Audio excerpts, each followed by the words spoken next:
Welcome to Empower Humans. Welcome again to the Empower Humans podcast. This is episode 81, day 7 of our continuing coronavirus-related series here. And this is a very special episode. We had a little technical difficulty getting everything put together here. This had a Zoom interview associated with it with Dr. Nima, which is a very, very special edition here today.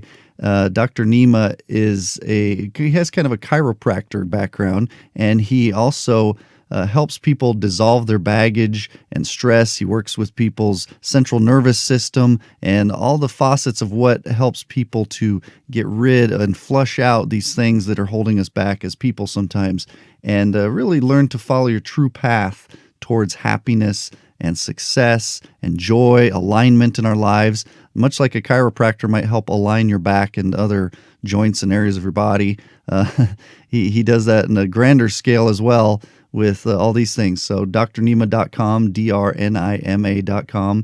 And I also am putting a link in our show notes to a 5-hour event he's doing this Saturday. That's Saturday, March 28th, I believe. And basically, it's a compressed version of a multi-day event. He does these multi-day events. Just go to that link, find out more information. This may be something that can help you greatly in your life, and I believe in what this guy's bringing to the table. I will say there's a little bit of cursing in the interview on his part. Nothing to be too worried about, but just be aware of that because we don't usually have a lot of that on our podcast. But there's a little bit, and I'm not editing it out or anything. People talk the way they talk, and that's the way it is. And I'm not talking down anybody, but I know some people aren't used to that from our podcast. So just be aware of that. Still excellent material and insights from Dr. Nima. And I will say, with the Zoom portion, there was a video that also is going to be out on YouTube of this interview. And being my first Zoom interview, I used just the regular webcam on my computer, and that wasn't actually a great idea, it turns out, because it kind of looks like one of those old kung fu movies where I'm kind of dubbing my own voice over myself. You'll see what I'm talking about. It's kind of funny. But the way Zoom works is it kind of cuts back and forth between whoever's talking. And he talked vast majority of the time, as should be expected. I do enough talking around here. So look for that interview. Have some fun with my kung fu portion. But the content is where it's at. Again, also visit hope.empowerhumans.com for more information, podcast links. I'm updating all that stuff today. Also the memes, all that stuff should be updated by the end of the day. There's some comic relief through the memes, some links to our Facebook group where you can join the conversation and we can discuss all these things and kind of support as we deal with this coronavirus, the unemployment and all these things. And let's talk about that for a second before we get into this interview. I did hear that yesterday was the deadliest day so far, over 200 deaths in the U.S., and it's not that we just care about the U.S. numbers, but I live in the U.S., so I kind of focus in on some of what's going on in the U.S. a little bit more. I want to also talk about the $2 trillion stimulus that was passed. That could be something that it's just something I guess they kind of have to do at this point. But again, it kicks the can down the road of the expenditures of it all. And it sounds like most adults making less than $75,000 a year could get a $1,200 check, an additional $500 for each child involved, and if married couples, $2,400, so basically double for two people. It sounds like also there might be some what they call pork barrel spending in there of some kind of pet projects of some of these Congress people, and this is what they do. I'm not going to comment on that at the moment, but I will say also Elon Musk says that he's reopening his New York factory for ventilator production as well, Elon Musk of Tesla. The peak of U.S. deaths is what we're hearing should peak in about 3 weeks. And also we heard about Prince Charles and Jackson Browne, great old musician, some excellent songs of this guy back in the day, but I digress. Both of these have been diagnosed positive with the coronavirus, so we wish them well. And also lastly, I will just say Mayor Garcetti of Los Angeles had kind of a grim outlook, sounded like to me, but at least he was being what he thought realistic as well, which is basically saying that Los Angeles essentially is going to be closed down, like a lot of cities, especially big cities right now, until at least May, and to be prepared for that to be longer. And he also pointed out that we will see more death than we're used to, and this may touch many of us on an intimate level of people close to us that we love and care about. So all things to keep in mind, but I will, before we get into this interview, I want us all to remain very, very positive. I'm very positive about all this, and I'm grateful in some ways for this experience because I think it'll bring out a lot more good and gratitude out of us as people. I hope a lot more unity as well, because everything we're doing has to do with kind of a united front as humanity to work together to overcome something. And we've done this before on various levels in various ways. And so I just hope that you'll maintain that positive outlook with us. And again, go to our Facebook group, hope.empowerhumans.com, get some comic relief as well, find some balance, and let's get through this together. Without further ado, here is our interview with the one and only Dr. Nima. Welcome again, everyone, to the Empower Humans podcast. This is the first for us doing it as a Zoom, and we're going to be doing a lot more of these. I appreciate Dr. Nima. He actually suggested, hey, why don't we do it as Zoom? And he's got that fancy headset, and I've got my mic plugged in here. Mm-hmm. And Dr. Nima, is it Ramani? But you go by Correct. Dr. Nima. Yeah, everybody calls me Nima or Dr. Nima. Yeah. Cool. And I feel privileged because it sounds to me like a lot of the stuff that you do can help not only tons and tons of people out there, but probably me personally. We all have triggers. We all have things that we can fine tune in our lives. And I understand you. I've heard it said that you're a chiropractor turned edutainer. What's that about? What's an edutainer? Well, first and foremost, everybody who I talk to is like, oh, I could benefit from that. And I kind of giggle when I'm trying to find who my target market is that I'm reaching. And it's like, really anybody with a nervous system. So it helps everybody. But speaking of the nervous system, I'm a geek for the nervous system. I'm just so fascinated by the way that if you have conscious awareness and simply by applying certain forces and techniques to the nervous system, you can transform the state of the health of the body. So I spent the first 18 years, still to this day, back in 2001 when I graduated Canadian Memorial Chiropractic College. I just was so curious about helping people heal from their life challenges, like with their stress, with their aches and pains, and whatever's happening in their body, just by adjusting the nervous system. Right. And slowly over time, I discovered after 10, 15 years, every chiropractor who's been practicing for long enough can't ignore the emotional component to what's happening in their health. And so I would talk about it, but then I didn't feel right teaching my, saying, yeah, you got to deal with the stress, sending to a psychologist or whatever. I didn't feel that they were really getting the tools, or they go to the doctor and they would get pills, not skills, and I would always say, I wrote a rap song, pills don't teach skills. And so this edutainer thing came from the fact that I'm trying to convey a message and it's just not landing with people. I'm perceiving that they're not getting it, or they're not getting it because they're so in an unconscious state. So I started creating like little videos on YouTube, little kind of spinal therapy videos. I did this really funny one with like dancing, get an adjustment and then the person's dancing. It's called The Power of the Adjustment. And it kind of went viral among chiropractors. Yeah.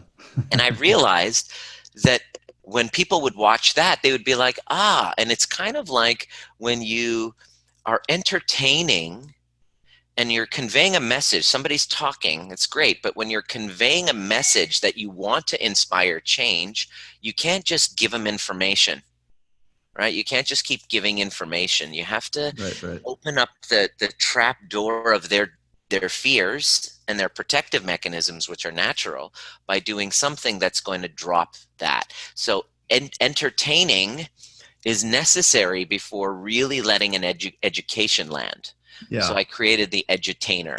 That's what I do now. So whenever I'm teaching, I'm trying to do it in an entertaining way. I'm using story, I'm using life example, I'm using humor, I'm using my shame. So the whole purpose is the creative expression of what's in my heart, which is teaching you how to heal your nervous system. But I'm doing it in a fun way so that you're not bored to shit doing it. Yeah, and that's the way anyone needs to get a message across really these days, or ever. I mean, anyone giving a speech, you gotta tell some jokes. You gotta get people kind of. But here's the thing, Phil. You're right. Absolutely. You listen to talks. You can watch in a video for the first 2 minutes when you feel an inauthentic expression. There's something off with them, and you don't know, because most of us are putting on a mask, right? And deep down, our nervous systems, we sense that when a person isn't attuned with themselves, when they've abandoned themselves and they're worried about our approval. They've abandoned themselves and we're worried, what do people think of me? I can see that in you. And so what that means is, if you really want to get your heart across, you have to first get connected to your heart. So it makes it 10 times more important for leaders, speakers, interviewers, entrepreneurs who have a message to learn how to drop that thing that's in between them and their heart. And so that's where healing comes. I see. Okay, let's get into all that. And also I want to touch on in a little bit some of how this all applies to what's going on currently in the world. Someone may be watching this, hopefully in a year or 2 or 10, this virus thing is not an issue anymore, but we'll get into some of that as well. Tell me a little, before we get into kind of your methodology here. Yeah. What is it that brought you to this place as far as chiropractic, and then the other, just the other things that I'm doing? Like, why the hell I crack backs for a living? Why am I talking about all of this spirituality stuff? Well, it's like, all what the hell? interconnected. Yeah, it is, right. Clearly. What the hell? Like, I can already hear the skeptics. They'll be saying, like, you're not an expert in this. Like, what are you doing? And I beg to differ. I am the expert in, like, how distress in your nervous system manifests itself physically. That's what I'm a genius at, right? And when people come in, when you go to a chiropractor, you are dealing with various stages of pain. And sometimes it's an injury, you slipped and fell, okay, or shoveling or whatever, which is common. But most of the time, what brought people in was a series of events that led to a stress that led to persistent load on the body that was unconscious because they were carrying something emotionally. And there was a sudden breakdown, a sudden like, now the body can't adapt. And so over 5-10 years, I kept seeing patterns, and I looked, I'm dealing with just people with stress-related disorders. So then I was like, okay, well, I dealt with a lot of anxiety in my childhood. I had abandonment stuff. I had trauma. I had dealt with anxiety, was the way it would show up for me.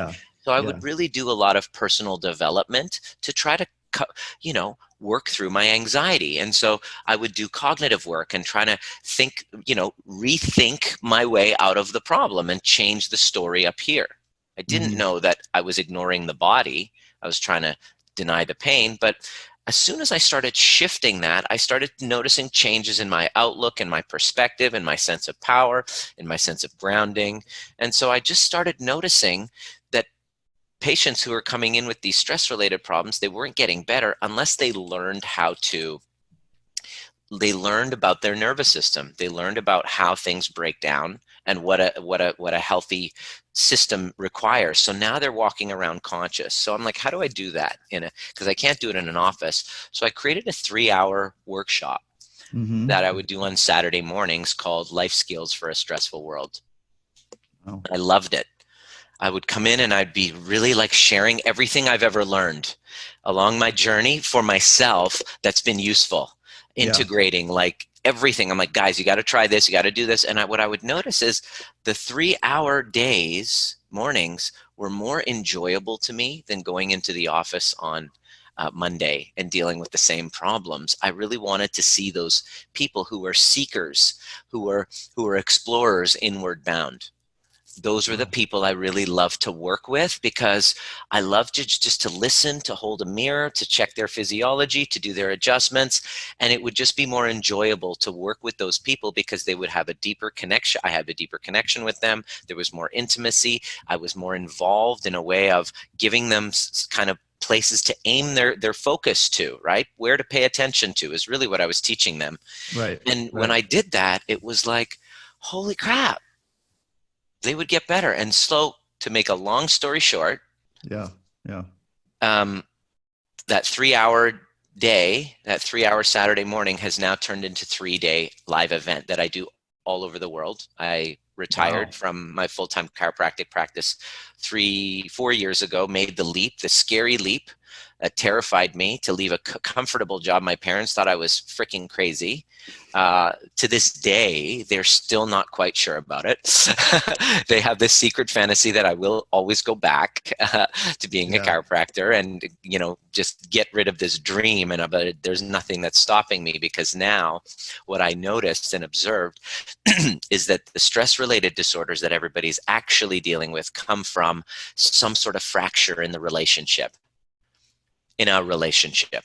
So in other words, there's an entanglement energetically in the neurobiology between them and another person. There's an attachment, and the broken attachment is causing a dysregulation of a nervous system, which is then stressing the body, which is then coming in and creating these health problems. So you see, I just started going upstream and teaching people that if we can heal our attachment wounds, the ones that are caused by these broken down relationships, if we can actually heal those, and the way we heal those is by going to our primitive ones, our mother and father, and then going to but not stopping there, going to theirs and their parents and looking at the whole family of origin story of the cycles of intergenerational trauma of people who don't know how to really love themselves, see themselves, have gotten deep trauma, scarcity trauma. If you were raised in the Great Depression, okay, you had Nazi Germany, you were raised in these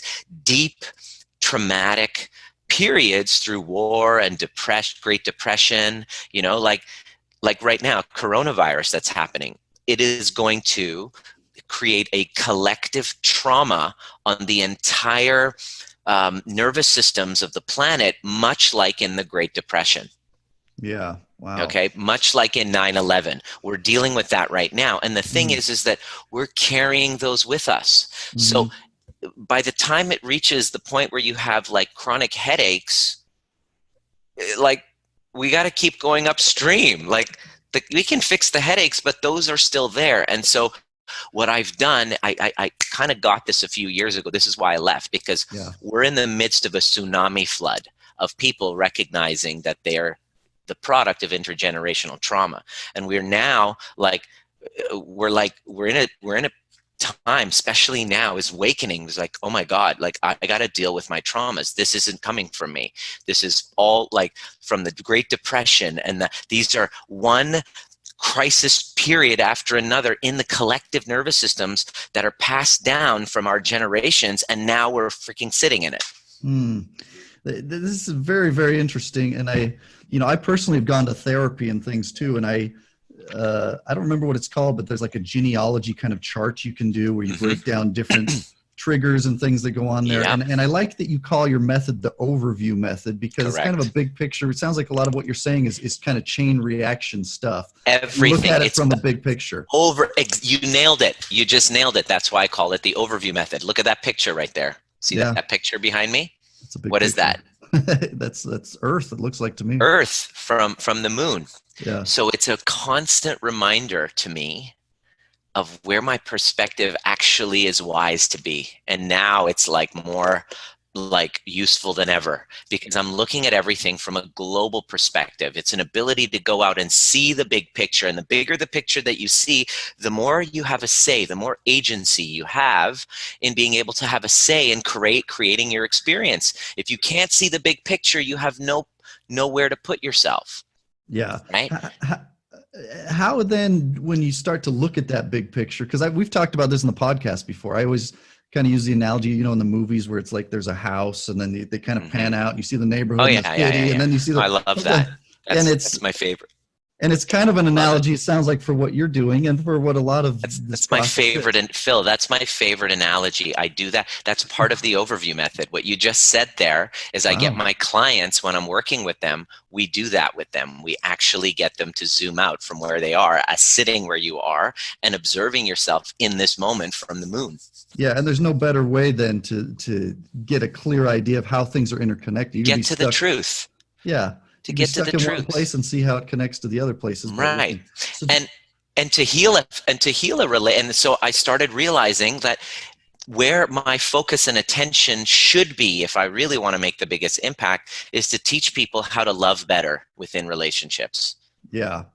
Because the breakdowns of that are what's going to impact the health of the entire like the entire human race.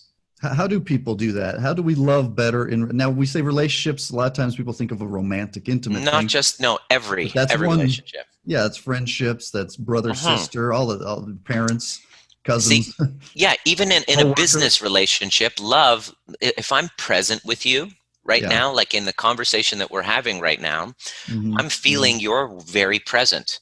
A lot, way more present with me. Like we are now in a very regulated state. I've carefully made sure in every relationship that I ever get into, because of my ability to get into my body and then create this field between us where there's an absolute kind of connection, that even though it's business, that's what love is. That's what love is. It doesn't, we don't have to, make it romantic or person like, or like, but if you can actually have somebody feel in your, when you're in your, in with them, they feel that you are with them and you're present to them and you're attuned to them. There's no other way to describe it other than love. If you can create that around you, it's a magical skill that you can learn, that I had to learn because I figured that that was all that mattered, was my ability to actually create a space around me so that people felt loved, people felt seen, people felt understood, even if it was a business arrangement. When I go get coffee, I'm looking at the person and I'm not faking, I'm not pretending. I'm like, hey, how's it going for you? I just want to say thank you for, being here. Cop cars are walking by. Cop cars are driving, looking at the chaos all around with the COVID-19. People are, breaking stuff, everything. Cop cars are there. And as a red light, I pull up to them, social distancing minimum of 6 feet, get them to roll it down. And I'm like, I just wanted to let you guys know that I really appreciate what you're doing out here. Like, it's not a great time to be a cop. And I just want you to appreciate it. And they were like, thanks, man. And I was just like, boom. Like, if I'm Excellent. there in my heart, I'm literally walking around as a source of love for everybody. And then what happens is your toxic relationship that you are playing victim to starts to heal. That connection with your, business partner, it starts to transform. You guys are all kind of on the same team because you're not seeing an us versus them, fight or flight, sympathetic response, fear, threat, because you're not walking around in a constant state of threat. And Mm. what the product of us walking around in an intergenerational trauma situation that we're completely unconscious of is that we're all walking around feeling threatened by one another. Mm. And if I feel threatened by you, then my nervous system starts to get attuned in such a way that it only picks up fine details in your movement and the words that you choose. And I'm looking for evidence that you are a perpetrator. Mm. Okay, I will basically walk around seeing perpetrators everywhere if I'm just not feeling safe in my body. Well, and how does that, thanks for explaining all that. How does that relate when we talk about triggers? You talk about Hmm. abandonment. I've got some of Yeah, that in my life, and totally. everyone seems to have some sort of trauma. We And all then do. we have these collective experiences Hmm. like coronavirus or 9/11 or Yeah, the Great Depression that you mentioned. totally. How does the trigger element play into it? And then how do people then handle conflict in these Good. relationships? Great question. Your nervous system will let you know exactly the parts of you that have been holding on to trauma. In other words, the unhealed parts of you. Your nervous system lets you know. Guess how? How? Through your triggers. Okay. Yeah. And explain what a trigger is, because some people listening, watching may not know. Yeah. A trigger is when um, you're walking around. Okay, I'll give you the whole big picture of what a trigger is.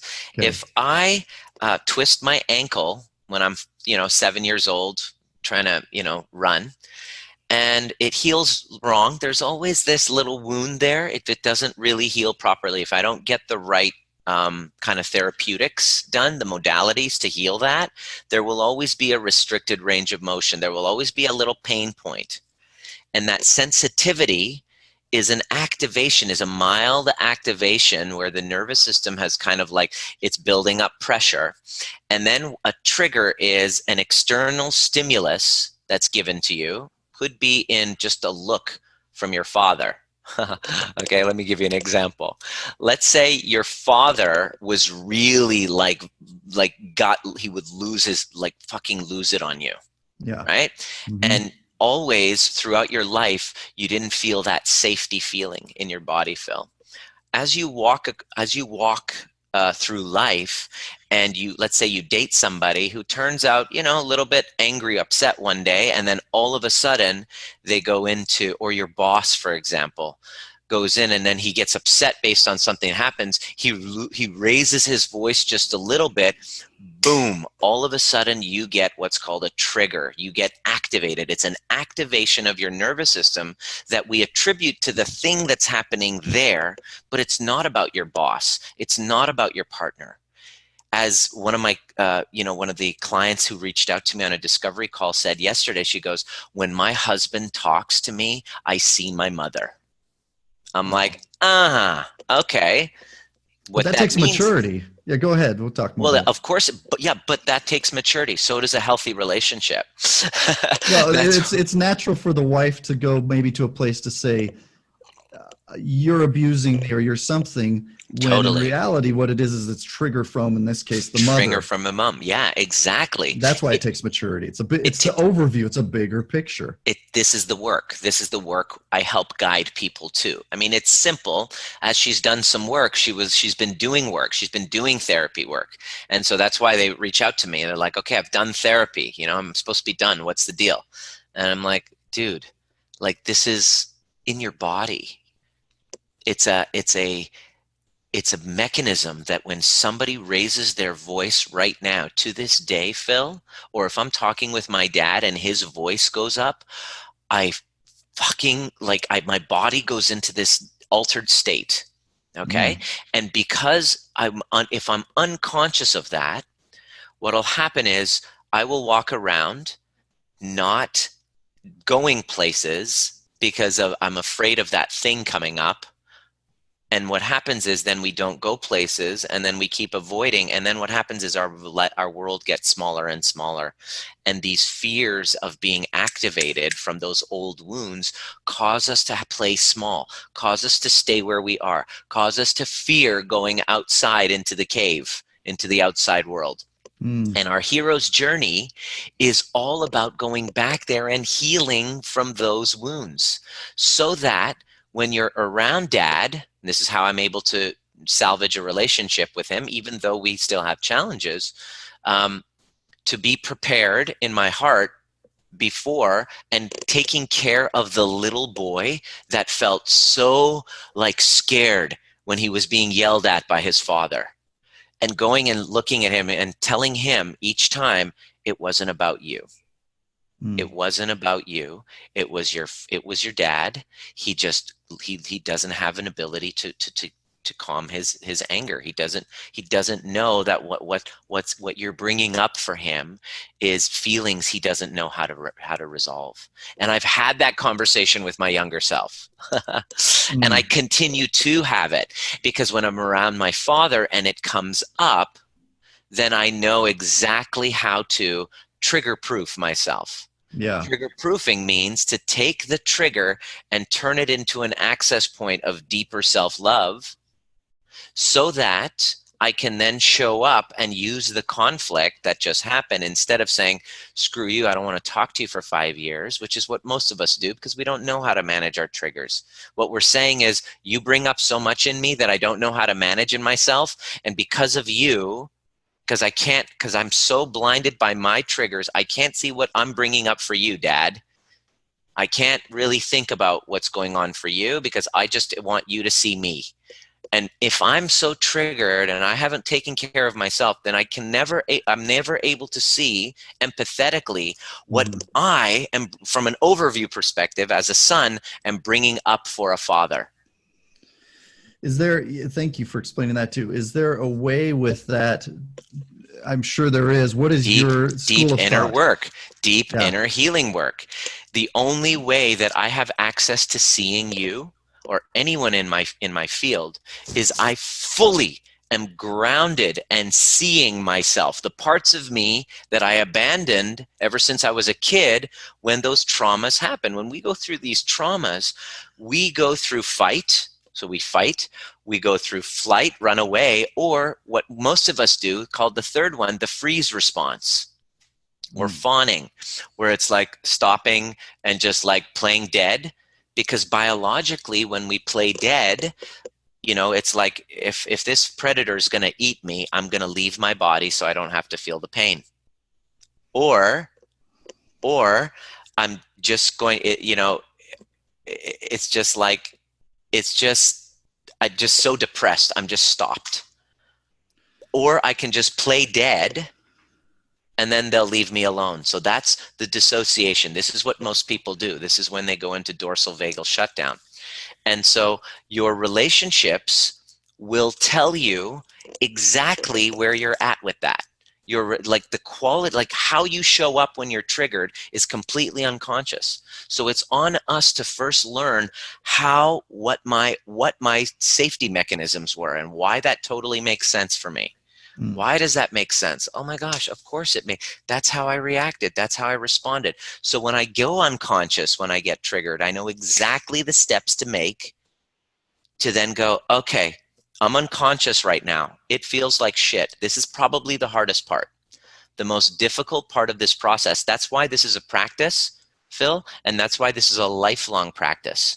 This is what Buddhist monks have dedicated their entire life to studying, is the ability to take external stimuli that are coming at you, and instead of abandoning yourself like you did at that age, you know, whether you're like running away and going freezing, or placating, fawning, saying, okay, what can I do to make it better so I can feel safe?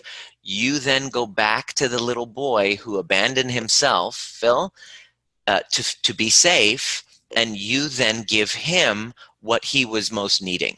So that's a somatic body-based approach. And once you've done that, then therapeutics can be effective. If you leave out this physiological part, which is 80% of the system, the 20% cognitive that we're dealing with in talk therapy to sort out our problems can actually work. Because if we do that without dealing with the roots, the pre-verbal body-based responses to these triggers, if we can do that first, then the therapeutic conversations are meaningful. Without that first, talk therapy is, you know, just maybe a little bit of a waste of time.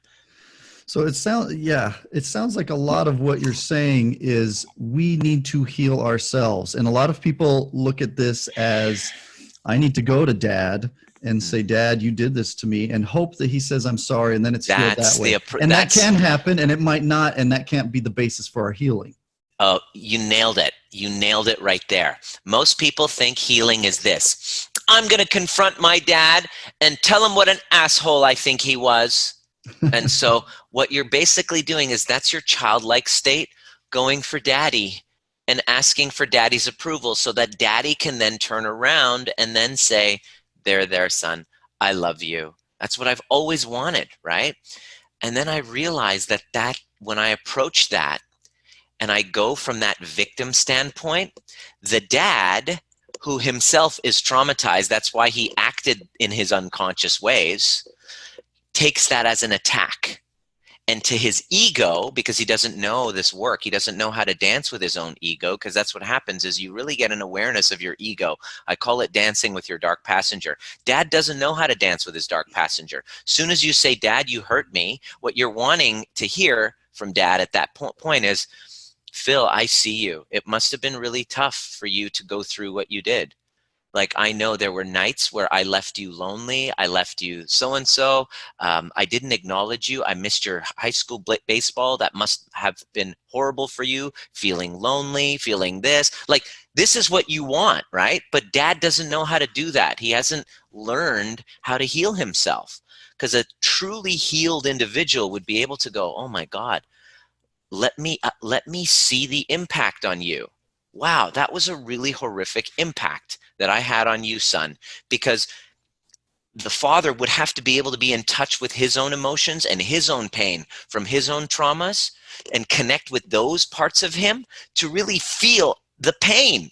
But the thing is, he's cut himself off from that pain, so he doesn't feel his own pain. So there's no way that he's going to be able to feel your pain. Mm. And until I got that, I was unable to heal with my father. And in that moment, I was like, oh my gosh, like his mother died when he was 14. He shut down in feeling anything. He left his body then and wasn't able to feel anything. And so through that, growing up that way, you don't have a self-identity because you've lost yourself. So what do you need? You need recognition. You need outside people to validate your experience. That's how he grew up. And so that's why if his identity isn't validated with positive experience and he's criticized, he can't handle it because it just defeats this whole false identity that he's put up.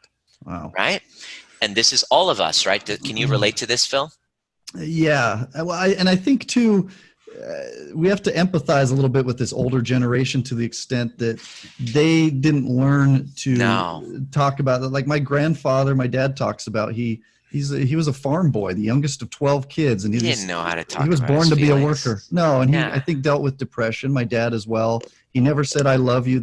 I've heard my dad get very emotional at telling me this stuff. That later in life he said, "You know, I love you, son." And my dad starts tearing up, and it was just that one quote unquote little thing. If he'd done regularly, like I, for one, I have 2 boys myself. I tell them I love you 1,000 times a day if I say it once. Exactly. And that's not to toot my horn. But we need to empathize with this generation that didn't, like you talk about, the father lost his mother, and they didn't know how to handle these. They didn't have therapy the same way we do. They just, especially the men. Men were trained to just hide. suck it up. Just kind of just deal with it. Don't show your weakness. You should just put out a one-sided kind of thing, right? And so what I saw then was that every time I was telling my dad, I want to be seen, or I'm giving him feedback, he's taking it as an attack, right? Because he doesn't know how to, he doesn't know how to connect. And I'm just like, wow, no wonder there's always this wall there. And then I'm talking to other people and it's like, dude, me too. Everyone in my generation, me too. Like, I have 2 friends that I've grown up with, okay? Both are doctors, okay? And both of them have spent large amount of time, like years, not speaking to their fathers. They don't have a good relationship with their dads. And I can empathize with them because all 3 of our dads are buddies. Oh. Okay. All 3 of our we all grew up together. So our dads are all buddies, right? And they all have strained relationships with their sons. And this is an epidemic. We've seen this rise of men's groups, because now it's starting to change the conversation. Men are starting to go, look, I'm going to break that cycle by being able to get myself in touch with my own feelings that generation after generation was not done. This is where we are. And then here's the thing. We've been talking about this a long time, this mass awakening that's coming. There's an awakening that's coming. It's kind of like this doomsday apocalypse that all this, that spiritual teachers were talking about, and that people are like, come on, that's a bunch of conspiracy theory. And now, boom, here we are. We are in a global mass awakening to people realizing that they can't run away from their traumas anymore. Yeah. No, you're absolutely right. And I couldn't agree more. Awakening is kind of an individual choice that we might do collectively as a global society, but awaken or die. That's what's happening. And for a long time, there was this whole thing, and there's still probably some validity to positive thinking, but you talk about no positive thinking. You talk about balanced, authentic, and whole thinking. What is the difference there? Yeah, great question. Positive thinking, a lot of times it's what I call kind of spiritual bypassing. There's a reality to us. We have a light and a dark. There's a dark side to me. And if I just show up on this interview trying to hide that part of me, you'll feel energetically a break in the authenticity. You'll be like, this guy's full of shit. Look again. I don't trust him. Right? He's hiding from something. He's hiding from something, clearly, because deep down, you know that there's a two-sided species. Everything has two sides. Your kids, they're just as much assholes as they are sweethearts, okay? And so are you. Like, it's just, everything's got a two-side. And everything has a two-side. Everything's a two-sided coin. And so the way that we become powerful and more resilient and have our nervous systems be more increasing in our capacity to handle whatever challenges and crises come our way, because hello, this is what's happening around us, the better, more adaptable we are. So if I have a one-sided fantasy, when the reality of the other side kicks in, like, I'm gonna be completely dysregulated. I can't keep up the fucking like the act anymore. I like, it's exhausting putting out an act of positivity, of one-sidedness that you put out, and many times people go out there, and this is what happens. The one-sided thinking, this is the consequence of it. Whenever you go out in the real world and you're putting out this show, this one-sided thinking, okay, the other side is there. So you come home, guess who gets to see it? Yeah, the people you love most. Exactly. Exactly. And so, and then your health starts to really get, in distress. One of our clients basically was like, every night he comes home, like, she's got to rub my shoulder because of this tense ball of muscle of tension, like for 3 hours, digging her elbows. Like, I can't. And it's just because he's got to go out there, because he doesn't know how to say no. He doesn't know how to have boundaries. He has no ability to have boundaries because he's so dissociated from himself. He's so having to do in order to feel safe, that when you go under distress, you go boom back into those old patterns of do. You're like, oh, I got to do. And that's completely unconscious. And what's happening is your body goes into tension. As I'm saying this to you as a chiropractor, your body's going to go into tension because it's actually working for you, Phil. It's saying, stop doing that. Stop. It's trying to physiologically stop you. The fatigue, the chronic fatigue. The chronic fatigue is it. I'll tell you, if you've got chronic fatigue, I'll tell you what's happening to you right now. I've seen it as a pattern. Chronic fatigue is your body trying to stop you from taking care of others beyond yourself. Wow. It's your physiology is actually intelligently working for you in order to help you first go back and heal those fucking wounds that you're distracting yourself from by looking after other people, by not dealing with why you're not able to say no in the first place, because of a scarcity trauma that came not just from you, but came from your grandfather that has you, like me, walking around not feeling safe in his own body. Yeah, and even bigger pictures, his father and his and mothers and siblings and so on and so on and so on. It's going to make your head spin. So the work is like, enough. There has to be a point. There has to be a moment where you got to go, okay, enough. And then you take on the difficult work of digging up all of that. And it's fun. Yeah, and it's an awakening. That's what makes my heart sing, is awakening others like that. I can tell that. I can tell. I can feel it in your energy. And as we talk about it too, I think about, I've heard it kind of the analogy of, we have kind of this board of directors of who we are. Sometimes as people go through these traumas, a member of that board of directors might have been locked away in the broom closet in the corner, and they're not at the table anymore. And we have to invite them back. And that's what recovery really is recovering those parts, one part. Exactly. Parts, and bringing them back out of the broom closet, so to speak. And it's got a stigma to say in recovery. We're all in recovery, my friend. We're all recovering. We're in recovery. And I think that needs to be a safe place too, especially we men. We look at that as, oh, well, I'm less if I'm in recovery.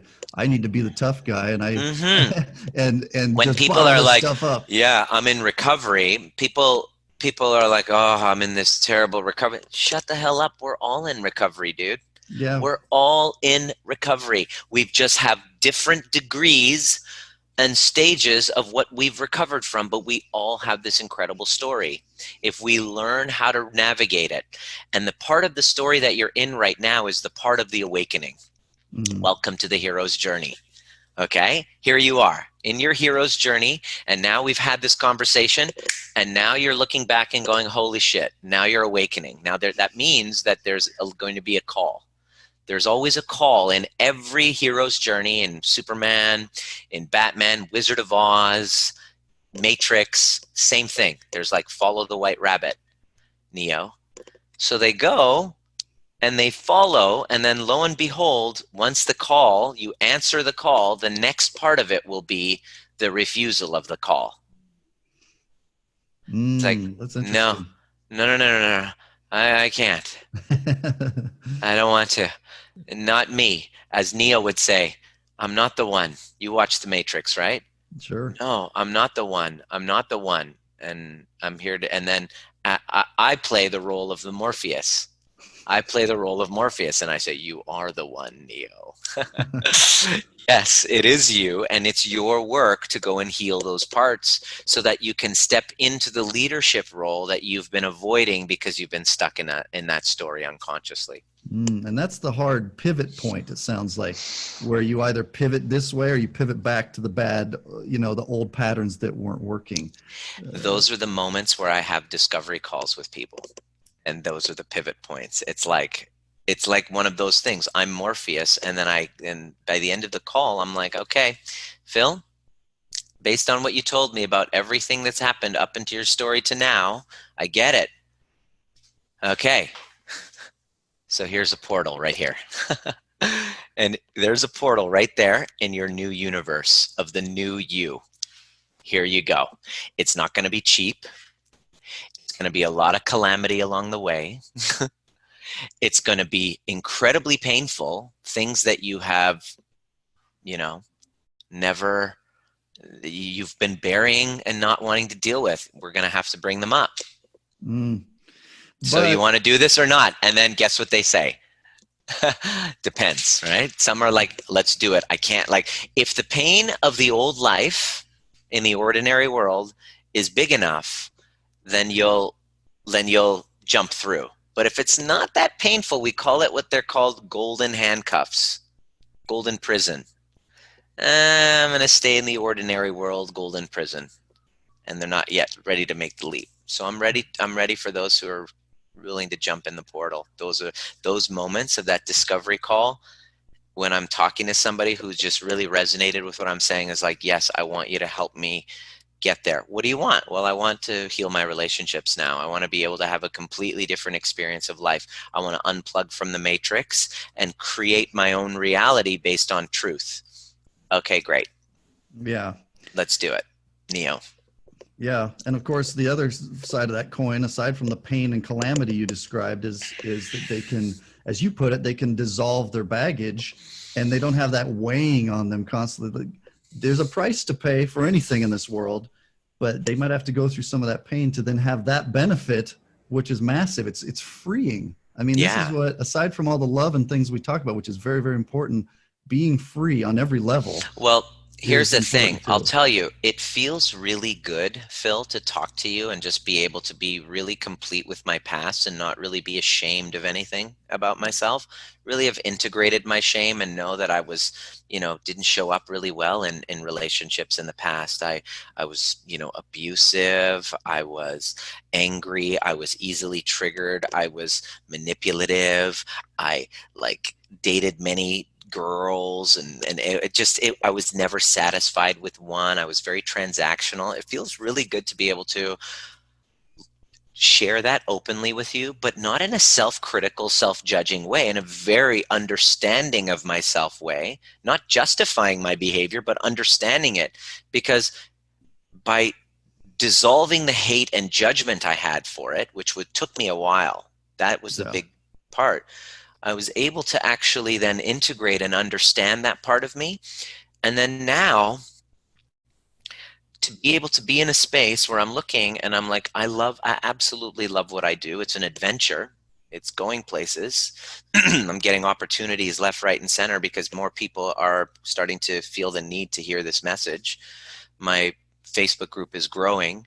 I absolutely love the people that I'm working with, and they're all very, heart-centered people that are geniuses in their own right, that are aligned in perfect unison with that vision, and we have a deep sense of connection and intimacy with one another.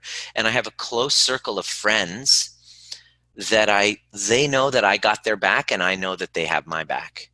Okay, I don't even have to question it. They're there, and like they got my back. It's like, oh, it's like the knowing of that, and they know that. And what I thought would never be possible in my life is I have a relationship with my fiance, who I never thought I would be able to have such a relationship based on mutuality. That felt like a safe place. That felt like two people can heal and evolve and grow together, consciously aware of both of our kind of ancestral situations, so that when stuff comes up, we got into conflict like anyone, but when it comes up, we literally are able to alchemize it and neutralize it and turn it into like a deeper connection with one another. Yeah. And why that's so important now is because now we have a baby on the way. Great. We have a baby on the way that's due in October, and we found this out last month in the midst of all this coronavirus thing. Knowing what I know about the human nervous system, knowing what I know about how important, like how those traumas get passed, guess how? They get passed in the womb of the mother. The nervous system dissociation, or the activation of the mother, gets passed down to the child. If you were at a time when you were in your mother's womb, your mom didn't feel safe, and she didn't know if he was going to be if he was going to stick around. Okay, that played a huge impact because you took those cortisol hormones off. So me knowing that, can you see why important this work is for me right now? Because it's like life or death for me, because I have a child on the way, with a pregnant fiance going through coronavirus. So if I'm not fully showing up for her to create as much of a safety, then that baby is going to experience, no bullshit, that she's not going to fake it. You can't fake this.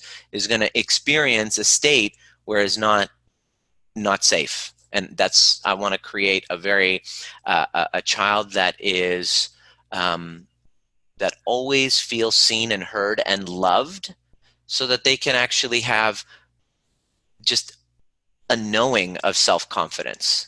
I think that's the greatest gift we can give our children, is self-confidence, so that whatever challenges that come up, they're able to adapt. And so that's my number one goal right now. That's why I'm doing what I'm doing. My big why. I love that. There's we could cover so much. I feel like I could talk to you for hours and hours. I could probably go to your special things that you do, your group, your virtual workshop that we talked about. Yep. Let's touch, since you brought up and we've kind of touched on this coronavirus situation. Perfect. Let's talk about how people, maybe any recommendations or thoughts you have, because a lot of people feel very secluded, alone, scared, going to the grocery store and buying up all the toilet paper, kind of stuff that's really unnecessary too. Yeah. But what are some of your thoughts, and what hope and light can we convey to these people? Well, I have a prediction. This is cool because we're recording it right now. And so 2-3 years later, we can look back and see if what I said was true. Yeah. The coronavirus thing is causing us to awaken to what we have been avoiding all along. And it's causing us, if we're really this is either you're getting stronger because of this, or things will unravel for you because of this, which is also a gift if you can kind of learn how to weather it, because that's going to help you kind of take full responsibility for what this whole unraveling was all about. Why wasn't I feeling safe in my body? Why didn't I have people around me that felt that could support me, and that knew that I had their back? Like, It's like there's loneliness. This is exposing all the stuff we're avoiding. Why do you have unhealthy relationships? This is forcing us to really get to the most important thing. It's like, okay, banks, finances, economy, lose your business. Okay, great. How are your relationships doing because of that? If you got stronger, then you know that you had a solid, secure attachment. If you got weaker or unraveling, or you're noticing that people around you, they're gone, it's like a wake-up call. It's like, oh, okay. Now either use two choices from there. When you're not liking what you're seeing, you either, which is what our childlike state will want to do, is to look around and blame, the conspiracy theorists will, want to blame Donald Trump, blame, whoever else, like whoever's fault it is. That's our childlike state, wanting to blame mommy and daddy and wanting to be seen. Or you can grow up. Yeah. Or it's the second type, who's like blaming, angry, or the second type that's like, yes, we'll do whatever the government tells us. Okay. Everything the government, yes, like placating. Okay, tell us and save us. So it's either one of two. It's like, fuck you, like go to your room. That's what the universe is doing right now. Go to your room. Okay, go to your room, Phil.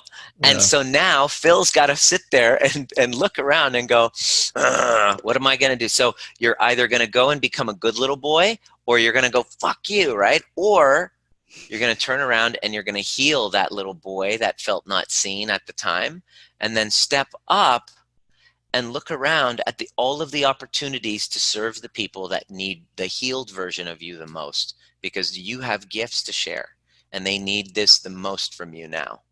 Yeah. It's tough when so many live a life where, and I live in Las Vegas. I mean, it's just such a hospitality based city with hotels and casinos and all the various restaurants. It's all illusion. Yeah. And so many people are out of a job right now. And but on a larger scale, not just in Vegas, but in the globe, of kind of living as zombies, going to and from a job, not really happy, satisfied, complete. In life, to a job that's based on an illusion. So what happens during a crisis is that it filters away all the bullshit, because people don't have time for it. I don't have time to gamble right now. I'm in survival mode. I don't have time to go hookers and strippers and all of those things. Like, I don't have time. Like, the last thing I want to do right now is to go do that. Why? Because I'm only focused on what's the most important thing. And it's like, holy shit, I can't stand the people I'm around right now. I don't have people that I feel love me and support me. And like I can't sit with myself. I can't even be by myself because I can't stand myself. It's like, whoa. So my prediction is that people will start to realize this, and they're going to need help in figuring that out.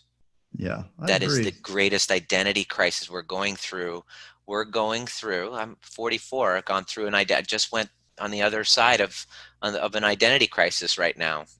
I get it. I went through the divorce, financial, whatever. Like, I get it. I know exactly what you can expect in every stage. I've now come through the other side, and I know how to navigate that. And so we're going to be seeing an onrush of people that are really wanting to heal. A mass awakening of men and women ready to take on healing what was really going on before all this happened. Yeah, I agree. I mean, and we need to look at it not as just, especially this coronavirus thing is making us think in terms of the collective whole, the unity of humanity, that we are interconnected. That's why people are secluded, realizing we can get each other sick, and the old people and so on. And so it's not just I need to heal. I need to heal for my interpersonal relationships out there with the universe, business, personal, and otherwise. I got to reset my relationship with the universe. I got to set up a new framework. I got to set up a new identity now. But I got to let that old identity die. Sometimes it is a gift. If you find it, it's a gift. If you find the strength and the courage to get the right guidance to guide you through that, it is always a gift. You will come across stronger, but you have to do specific things that are difficult. You must look at yourself and take full responsibility. Yeah, I couldn't agree more. I like that you used the word aligned earlier. I've talked on the podcast several times about, someone taught me a while ago that the word joy in Hebrew means an alignment and a return to something. And so that's kind of, we need to return to what we really are, reawaken all the stuff in us that maybe we locked away in the broom closet kind of thing. And this is a great opportunity. I look at everything as an opportunity, as a gift, even if it's something we didn't expect and is maybe in some ways painful, like this coronavirus seclusion and stuff. That these can all be gifts in that regard. And we don't have a ton more time. I'd love to, like I said, we got to probably do a sequel. We got a little weird sound going on here. Maybe anytime, brother. What is it about this group that you're doing? Let's talk about that before we close. It's called Trigger Proof, and what I'm doing is just was spurred. Yeah, Facebook group. It's called Trigger Proof: How to Regulate and Boost Your Immunity During a Crisis. Can't think of a better time for a thing like that. And I just started it because I was like, it came to me through a meditation, and I was like, okay, so I'm sitting here in quarantine. I have these gifts. Like, either I sit and rot and bore myself to death, or I can share my gifts, what I'm here to do. And so this idea was born to create this free Facebook group where every day at 11 a.m. Pacific and 7 p.m.